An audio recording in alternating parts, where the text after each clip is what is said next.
For an entire century, from 1757 to 1857, Britain didn't just rule India, it methodically re-engineered its entire economy. The goal? To turn the subcontinent into a powerhouse for the British Empire. So how on earth did they do it? Well, we're about to break down their playbook step by step. So yeah, it all comes down to this one massive question. How do you take a place like India, with its own rich, complex economy, and just flip it, turning it into an engine for an empire halfway across the world? The answer is, well, it's as simple as it is brutal. You make India pay for its own conquest. You get it to finance the very system that's exploiting it. Let's dig into how that actually worked. All right, here's our roadmap for today. We're going to start with the economic blueprint they used. Then we'll follow the money with what's called the Great Wealth Dream.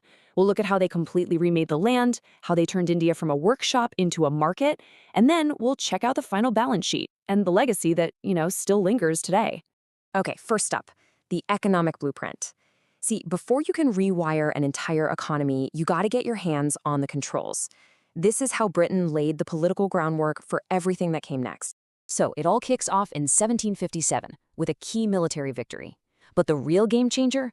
That comes in 1765 with the Diwani rights. This wasn't just about owning land. It was the right to collect taxes, to control the money flow. Then, fast forward to 1813, they throw the doors open to so-called free trade, which basically meant flooding India with British goods. You can see how each step tightens that economic grip, leading right up to the massive rebellion in 1857. So they've got the right to collect revenue. Now, what do they do with it? Well, that brings us to the first phase of extraction, the Great Wealth Drain. They called this the mercantilist phase, and the system was kinda genius in a really sinister way. You can forget fair trade. The plan was to use Indian tax money to buy Indian goods, ship them off to England, and then pocket all the profits. India was literally paying for its own stuff to be taken away. Just think about that for a second. It's a perfect one-way street of wealth. And the scale of this? It was staggering. We're talking about something like 2 to 3% of Britain's entire national income.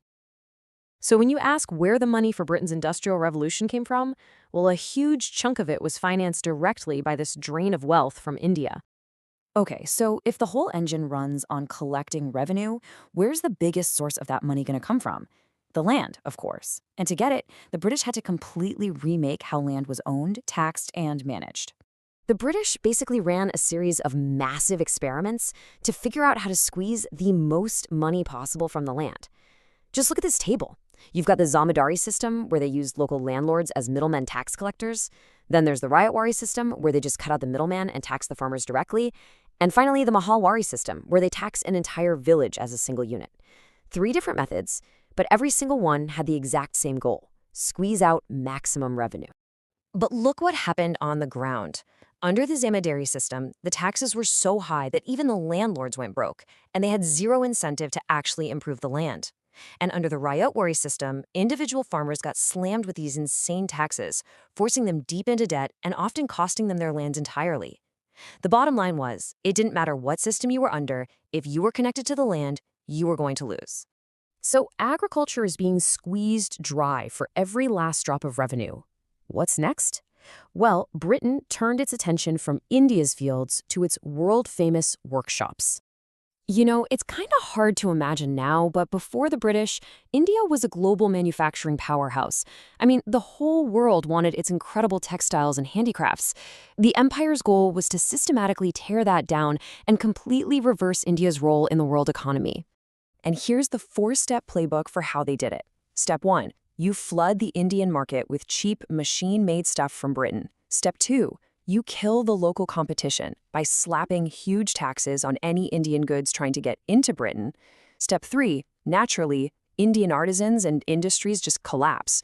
So what happens to the millions of newly unemployed craftsmen? That's step 4. They're forced back onto the land, which puts even more pressure on an agricultural system that's already at the breaking point. Now, we've all heard the line that the British gave India the railways. But this quote from a top official, Lord Hardinge, tells a very different story. He's crystal clear that they were for the efficient prosecution of the war and the empire's security. In other words, the railways weren't a gift. They were a colonial tool. designed to move troops in and get raw materials out. Simple as that. So after 100 years of these policies, what did the final balance sheet actually look like for India? Let's tally up the human cost. One of the very first people to actually put a name to this whole process was Dadabhai Naoroji. His drain of wealth theory, summed up right here, was absolutely groundbreaking. He was the first one to lay it all out with cold, hard numbers, showing exactly how Britain was systematically bleeding India dry, with nothing coming back in return. And the number he landed on is it's mind-boggling. Naroji calculated that Britain was siphoning off almost 1/3 of India's total revenue every single year. Just let that sink in for a moment. 1/3 of all the money, just gone. And the human cost of that drain?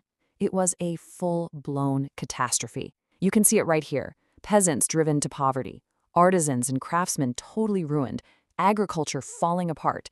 The entire traditional economy was just dismantled, and that led directly to horrific famines and poverty on a massive scale. This was the real price. And that price didn't just get paid and then disappear in 1857. Oh no, it cast a very, very long shadow into the future. And that brings us to the legacy of all this exploitation. And that leaves us with this really profound and honestly difficult question. How does an economy ever truly recover after it's been fundamentally rewired, not for its own good, but for someone else's benefit? The policies of this century didn't just take money out. They left behind these deep structural problems that would go on to shape the subcontinent for generations to come.